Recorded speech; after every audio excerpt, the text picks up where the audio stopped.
কীভাবে তারা সংরক্ষণ করেছে। সেই ইমাম কাশ্মীরি আলাইহির রহমা একবার দারুল উলুম দেওবন্দে খবর ছড়িয়ে পড়ল যে হযরতের ইন্তেকাল হয়ে গেছে।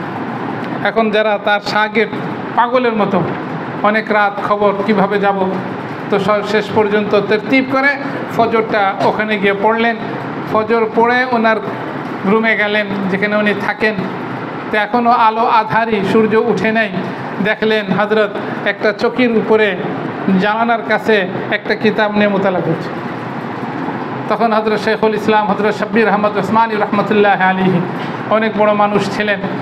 হযরত শেখুল হাদিস আল্লামা আজিজুল হক সাহেব রহমতুল্লাহ আলাইহির সনদে হযরত শাব্বির আহমদ ওসমানী রহমতুল্লাহ আলাইহির নাম আছে। হুজুর তো আরও ভালো বলতে পারবেন। তো হযরত শাব্বির আহমদ ওসমানী যদিও সরাসরি কাশ্মীরি আলাইহির রহমার শাগির্দ না, কিন্তু ওনাকে উস্তাদ হিসাবেই সম্মান করতেন। তখন তিনি বলে উঠলেন, হযরত এমন কি এমার্জেন্সি মাসআলা দেখা দিল যেটা আপনার মোতালায় যায়নি? কেন উনি তো জিন্দা কুতুবখানা, ওনার মোতালায় যায়নি। ওনাদের ধারণা এরকম কোনো কিতাব বা মাসলা আছে কি?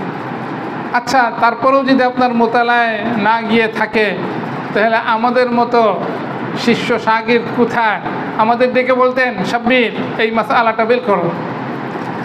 যেখানে খবর ছড়িয়ে পড়েছে যে আপনার ইন্তেকাল হয়েছে, আর আমরা এসে কি দেখলাম? আপনি জানলার কাছে একটা কিতাব নিয়ে এইভাবে আলো আধারিতে মোতালা।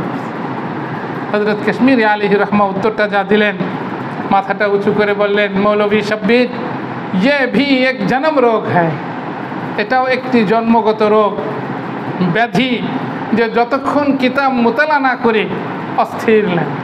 এটা হলো তাহলে আল্লাহ তাআলা আমাদেরকে আকাবেরিনদের মতো তলব আমাদের মধ্যেও যেন পয়দা হয়, আমার মধ্যে, আমার ছাত্র ভাইদের মধ্যে আল্লাহ আমাদেরকে সেই তৌফিক দান করেন। এই তলবটাকেই সামনে রেখেই হলো এই ইত্তেফাক। এতক্ষণ আমরা যার আলোচনা শুনলাম অত্যন্ত গুরুত্বপূর্ণ। এখন আমাদের মূল নসিহা আমাদের সামনে পেশ করবেন আমাদের বেফাকুল মাদারিসিল আরাবিয়া কেন্দ্রীয় সাংগঠনিক সম্পাদক। আমরা অনেকেই জানি না, কিন্তু হুজুর কিন্তু কেন্দ্রীয় একজন দায়িত্বশীল গুরুত্বপূর্ণ সাংগঠনিক সম্পাদক আমাদের, এবং আমেলা খাস কমিটি, আমেলা কমিটি, শুরা কমিটির সদস্য, আবার জেলা কমিটির সভাপতি, অত্যন্ত গুরুত্বপূর্ণ। অনেক মাদ্রাসা শেখুল হাদিস, আমাদের শামসুল উলুম চরকমলাপুর সহ অনেক মাদ্রাসার, চরকমলাপুর তো সবই হুজুরের মাদ্রাসা, সবটার মুরব্বী হুজুরের আমরা হুজুরের সাথে মশওয়ারা করেই চলে থাকি। তো হযরত আরও একটা বড় নিসবত আমরা অনেকেই জানি, অনেকেই জানি না, আমির শরিয়ত হযরত হাফিজ হুজুর রহমতুল্লাহ আলাইহি, যিনি সরাসরি হযরত থানভী রহমতুল্লাহ আলাইহির বিশিষ্ট শাগির্দদের একজন, সেই হাফিজ হুজুর রহমতুল্লাহ আলাইহির বিশিষ্ট খলিফা আমাদের সামনে বসা। আল্লাহ আমাদের সকলকে হযরতের কদর করার তৌফিক দান করেন। আমরা এখন হযরতের গুরুত্বপূর্ণ আলোচনা শুনব। আল্লাহ তাআলা আমাদেরকে মনোযোগ সহকারে আমলের নিয়তে শোনার তৌফিক দান করেন। এর পাশাপাশি দুটি কথা আপনাদের সামনে আরজ করতে চাই। একটি হলো, আমরা সকলেই যারা এখানে মেহরবানি করে আলোচনা শেষে, দোয়া শেষে নামাজ হবে, নামাজের পরে আমরা দস্তরখানে শরিক থাকব। দস্তরখানে শরিক না হয়ে কেউ যাব না, এক। নাম্বার দুই, এরপরে আরও দুটি আমাদের আলোচনার বিষয় আছে। একটি হলো আমাদের মধুপুরের পীর সাহেব, আমরা সকলেই জানি উনি খতমে নবুয়ত সংরক্ষণ কমিটির চেয়ারম্যান বাংলাদেশের। ওনার একটা প্রোগ্রাম দিছে আমাদেরকে এই ফরিদপুরে আগামী মাসের 7 তারিখ, অর্থাৎ আজকে হলো বুধবার, এরপরে শনিবার, তারপরে শনিবার, সেপ্টেম্বরের 7 তারিখ শানে রিসালাতের। তো এটার উপরেও আপনাদের সাথে মশওয়ারা এবং গুরুত্বপূর্ণ আলোচনা আছে।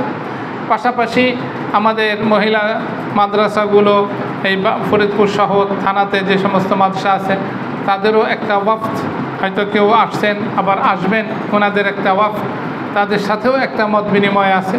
আমাদের পক্ষে যাদের সম্ভব থাকা, আমরা থাকবো ইনশাল্লাহ। এবং শানে রিসালাতকে কীভাবে কামিয়াব করা যায় হযরত বলবেন, আমরা সেভাবেই সামনের দিকে আমরা কদম রাখবো প্রোগ্রামকে বাস্তবায়ন করার জন্য। আল্লাহ রাব্বুল আলামিন আমাদের সকলকে তৌফিক দান করেন। আমাদের সামনে এখন হযরত অত্যন্ত গুরুত্বপূর্ণ আলোচনা করবেন। আল্লাহ তাআলা আমাদের হযরতের ছায়াকে আরও দীর্ঘ করে দেন। আল্লাহ পাক হযরতের নেক হায়াত দান করেন। আল্লাহ পাক আমাদের সকলকে বেশি বেশি হযরত থেকে ইস্তেফাদা করার তৌফিক দান করেন।